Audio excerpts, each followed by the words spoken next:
Mumbai Indians और Sunrisers Hyderabad के बीच में मैच नंबर 55 खेला जा रहा है और ये मुकाबला कह सकते हैं कि भाई अब बहुत इंटरेस्टिंग हो सकता है, क्योंकि इस मुकाबले में सनराइजर्स हैदराबाद ने उस तरीके से बल्लेबाजी नहीं की जिस तरीके के लिए वो जाने जाते हैं। वानखेड़े स्टेडियम में ये मुकाबला खेला जा रहा है और इस मुकाबले में सभी को उम्मीद थी कि वो बड़ा स्कोर खड़ा करेंगे, लेकिन 173 रन ही बना सके। हालांकि ये स्कोर भी बहुत बड़ा नजर आ रहा है। मुंबई इंडियंस का जिस तरीके का फॉर्म रहा है इस सीजन, जिस तरीके से मुंबई इंडियंस इस सीजन खेल रही है, कह सकते हैं कि भाई ये मुकाबला अब भी सनराइजर्स हैदराबाद की झोली में। हालांकि वानखेड़े स्टेडियम में ये मैच खेला जा रहा है और वानखेड़े स्टेडियम में आप सब जानते हैं कि भाई रन चेज करना बहुत आसान काम माना जाता है। स्कोर कार्ड की बात करें तो भाई सबसे पहले आपको बता दें कि जो मुकाबला है, इस मुकाबले में मुंबई इंडियंस ने टॉस जीतकर पहले गेंदबाजी करने का फैसला किया था। ये लगभग लगभग तय वाली बात थी कि भाई जो भी टीम टॉस जीतेगी वो पहले गेंदबाजी करेगी, क्योंकि वानखेड़े स्टेडियम में चेज करना बहुत आसान माना जाता है। और वही चीज हुआ है भाई। चेस करने का जो फैसला है वो मुंबई इंडियंस ने किया। मुंबई इंडियंस की अगर अब बात करें तो मुंबई इंडियंस के लिए कुछ बेहतरीन स्पेल्स भी हमने देखे। हार्दिक पांड्या ने गजब की गेंदबाजी की, 3 विकेट उन्होंने लिए, 3 विकेट मिला है पीयूष चावला को भी। तो भाई ये मुकाबला बेहद रोचक और रोमांचक हो सकता है। सनराइजर्स हैदराबाद के बल्लेबाजों की बात करें तो सनराइजर्स हैदराबाद के बल्लेबाजों में ट्रेविस हेड ने 48 रनों की पारी खेली। ट्रेविस हेड ने जबरदस्त बल्लेबाजी की और देखिए लगातार हम आप लोगों को स्कोर कार्ड दिखा रहे हैं। ट्रेविस हेड ने 48 रनों की पारी खेली और उनसे बड़ी पारी कोई नहीं खेल पाया। ट्रेविस हेड के बाद जो दूसरी सबसे बड़ी पारी रही वो रही पैट कमिंस की। 35 रन उन्होंने लगाए हैं, 17 गेंदों का उन्होंने सामना किया, 2 चौके और 2 सिक्स उन्होंने अपनी इस पारी में लगाया। 205.88 की स्ट्राइक रेट से उन्होंने बल्लेबाजी की और पैट कमिंस की बात हो रही है यहाँ पर। 17 गेंदों में 35 रन और पैट कमिंस ने ही फिनिशिंग टच की अगर आप बात करेंगे तो वो फिनिशिंग टच पैट कमिंस ने ही दिए।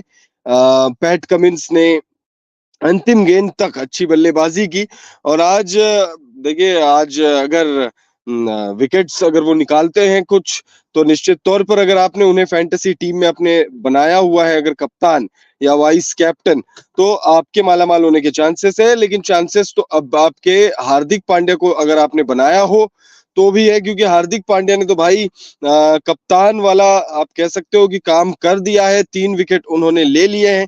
अब बल्लेबाजी में वो कुछ रन जरूर लगा सकते हैं, लेकिन भाई रोहित शर्मा और ईशान किशन की जोड़ी किस तरीके से बल्लेबाजी करती है ये भी देखना बहुत दिलचस्प होगा। ईशान किशन और रोहित शर्मा की जोड़ी अगर नहीं चली तो फिर मुंबई इंडियंस के लिए बहुत मुश्किल हो जाएगी। हालांकि ईशान और रोहित के अलावा टीम में कई सारे बल्लेबाज हैं जो अच्छी बल्लेबाजी करने के लिए जाने जाते हैं, फिर चाहे नमनधीर हो, सूर्य कुमार यादव हो, तिलक वर्मा हो, हार्दिक पांड्या हो, टिम डेविड हो। और देखिए कुछ बल्लेबाजी तो पीयूष चावला भी कर सकते हैं। ऐसा नहीं है कि भाई अगर अंतिम ओवर या 1-2 ओवर का खेल फंसता है जिसमें अगर कुछ रन बनाने हैं, ज्यादा नहीं कुछ रन अगर बनाने हैं, तो जिस तरीके से पैट कमिंस ने बल्लेबाजी की है, पीयूष चावला से भी आप उम्मीदें रख सकते हो। 174 रन चेस करना है मुंबई इंडियंस को और मुंबई इंडियंस इस मुकाबले में किस तरीके से चेस करेगी, किस अप्रोच से मुंबई इंडियंस बल्लेबाजी करेगी, ये देखना भी बेहद ज्यादा दिलचस्प होगा। सनराइजर्स हैदराबाद और मुंबई इंडियंस के बीच में मुकाबला नंबर 55 खेला जा रहा है और इस मैच की अगर अपन बात करें तो इस मुकाबले में टॉस जीतकर पहले गेंदबाजी करने का फैसला किया और पहले बल्लेबाजी करते हुए सनराइजर्स हैदराबाद ने 173 8 विकेट के नुकसान पर लगा दिए हैं। हेनरिक क्लासन एक बार फिर से फ्लॉप रहे। हम पिछले कुछ मुकाबलों से देख रहे हैं हेनरिक क्लासन का जो फॉर्म है वो खराब हो रहा है।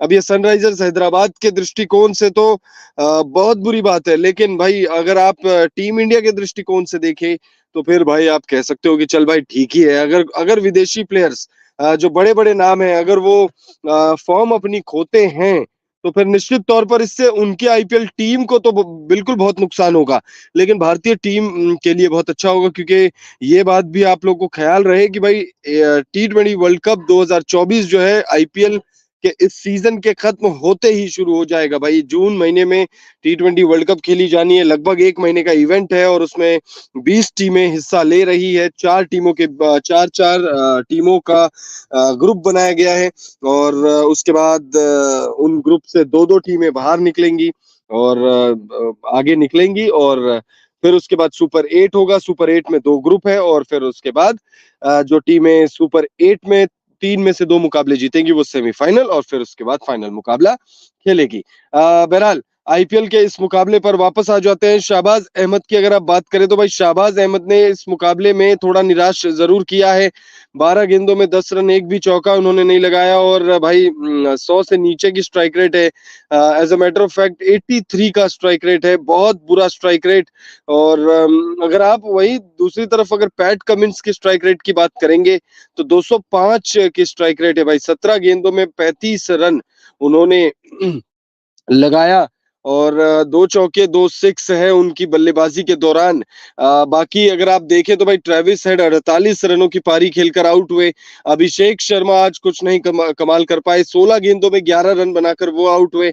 मयंक अग्रवाल की आज प्लेइंग 11 में वापसी हुई थी और मयंक अग्रवाल ने आज भी कुछ नहीं किया है। आईपीएल 2024 में लगातार उनका खराब फॉर्म जो है वो जारी है। खराब फॉर्म की वजह से वो बाहर भी हुए थे और अब जब उनकी वापसी हुई तो फिर उसके बाद उन्होंने कुछ खास नहीं किया है।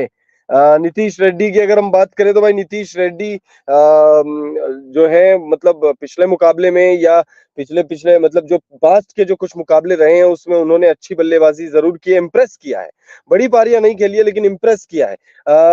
आपको इम्प्रेस करने के लिए हर मैच में 80 100 50 नहीं बनाने होते। आप अगर तेज गति से जैसे आज पैट कमिंस ने बल्लेबाजी की, आप यकीनन कह सकते हैं कि भाई पैट कमिंस ने बहुत ज्यादा इंप्रेस किया है। 17 गेंदों में 35 रन। अब अगर टीम जीतती है, अगर सनराइजर्स हैदराबाद की टीम ये मुकाबला जीत जाती है तो फिर कहीं ना कहीं पैट कमिंस का ये 35 रन जो है वो बहुत क्रूशल हो जाएंगे। जीत के लिए निर्णायक 35 रन आप कह सकते हो इसे। तो कहने का मतलब ये है कि भाई बड़ी पारियां ही सिर्फ आपको इम्प्रेस करने के लिए खेली नहीं होती है। अगर आप जसप्रीत बुमराह की बात करें तो भाई जसप्रीत बुमराह ने आज भी बहुत अच्छी गेंदबाजी की, हालांकि विकेट उन्होंने सिर्फ एक लिया है। 4 ओवर का उनका स्पेल रहा, 23 रन उन्होंने खर्च किए, 5.80 की इकॉनमी है और एक विकेट उन्होंने निकाल कर दिया है। देखिए ट्रेविस हेड बहुत शानदार बल्लेबाजी उन्होंने की। 30 गेंदों में 48 रन उन्होंने बनाए, 7 चौके और एक सिक्स उनके बल्ले से हमने देखा। 160 की स्ट्राइक रेट। उसके अलावा अभिषेक शर्मा 16 गेंदों में 11 रन, एक सिक्स, 68 की स्ट्राइक रेट से उन्होंने बल्लेबाजी की। मयंक अग्रवाल की अगर आप बात करेंगे तो 6 गेंदों में 5 रन उन्होंने लगाए हैं। नीतीश रेड्डी 15 गेंदों में 20 रन, 2 चौकों की मदद से हेनरिक क्लासन को बोल्ड कर दिया भाई पीयूष चावला ने आज। जबरदस्त गेंदबाजी पीयूष चावला द्वारा हमें देखने को मिला। उसके बाद अगर आप देखो पीयूष चावला ने अच्छी गेंदबाजी की, हार्दिक पांड्या ने भी बहुत अच्छी गेंदबाजी की भाई। 4 ओवर में 33 रन का 31 रन खर्च किए, 33 तो खैर पीयूष चावला ने खर्च किए। 4 ओवर में 31 रन खर्च किए और 3 विकेट लिया है भाई। टी20 वर्ल्ड कप 2024 जैसे जैसे नजदीक आ रहा है, अब हार्दिक पांड्या अपनी लय में नजर आ रहे हैं। हमें यही हार्दिक पांड्या टीम इंडिया में चाहिए। हमें यही हार्दिक पांड्या चाहिए जो बल्लेबाजी में अगर रन नहीं बना पा रहे हैं तो एटलीस्ट गेंदबाजी में विकेट वो निकाल कर दे टीम को। हम देख रहे हैं कि भाई लगातार जो है अब विकेट्स भी निकाल रहे हैं और आप लोगों को याद होगा अभी हाल ही में उन्होंने 43 या 46 रनों की पारी भी खेली थी। तो भाई दोनों डिपार्टमेंट में अगर वो योगदान देंगे तो निश्चित तौर पर भाई हार्दिक पांड्या से बड़ा मैच विनर कोई हो नहीं सकता। वैसे भी हम सब जानते ही हैं भाई हार्दिक पांड्या की रेपुटेशन एक मैच विनर की है। बहुत बड़े मैच विनर कंसीडर किए जाते हैं। यही वजह है कि भाई बहुत ज्यादा बेहतरीन बल्लेबाजी या गेंदबाजी में रिकॉर्ड न होने के बावजूद उन्हें बहुत ज्यादा सक्सेस मिली है। वो मुंबई इंडियंस के कप्तान बने, मुंबई इंडियंस से पहले वो गुजरात टाइटंस के कप्तान बने, गुजरात टाइटंस में अपार सफलता मिली और फिर उसके बाद टीम इंडिया में भी उन्होंने बतौर कप्तान कुछ मुकाबलों में हिस्सा मतलब सफलताएं दिलाई हैं टीम इंडिया को बतौर कप्तान। तो भाई शानदार प्लेयर है और हार्दिक पांड्या ने भाई अब देखिए अब वो उस बात को अब याद रखने की मुझे नहीं लगता कि कोई जरूरत है। मुंबई इंडियंस के फैन अगर आप हैं, मैं भी हूँ मुंबई इंडियंस का फैन और डाई हार्ड फैन हूँ मुंबई इंडियंस का। लेकिन मुझे लगता है कि भाई मुंबई इंडियंस या चेन्नई सुपर किंग्स या आरसीबी या कोई भी टीम बाद में है, पहले है टीम इंडिया। और ये जो खिलाड़ी है हार्दिक पांड्या, अगर इसी लय में रहे, अगर बल्ले से वो रन बनाते रहें, अगर गेंदबाजी में वो विकेट्स निकालते रहें, तो फिर भाई बहुत बड़े मैच विनर हैं हार्दिक पांड्या। हार्दिक पांड्या से बड़ा मैच विनर फिर मुझे नहीं लगता कि भाई कोई हो सकता है टीम इंडिया में। और जसप्रीत बुमराह शानदार गेंदबाज हैं ही, हार्दिक पांड्या अगर अच्छी गेंदबाजी करना शुरू कर देंगे तो भाई हार्दिक पांड्या जो है जसप्रीत बुमराह के लिए कह सकते हैं एक बहुत बड़े हेल्प साबित होंगे, क्योंकि अकेले जसप्रीत बुमराह कुछ नहीं कर पाएंगे टी20 वर्ल्ड कप में। उनको भी हर मुकाबले में कोई ना कोई एक और गेंदबाज हो चाहिए जो उन्हें साथ दे, सपोर्ट करे, चाहे वो सिराज हो, चाहे वो हार्दिक पांड्या हो।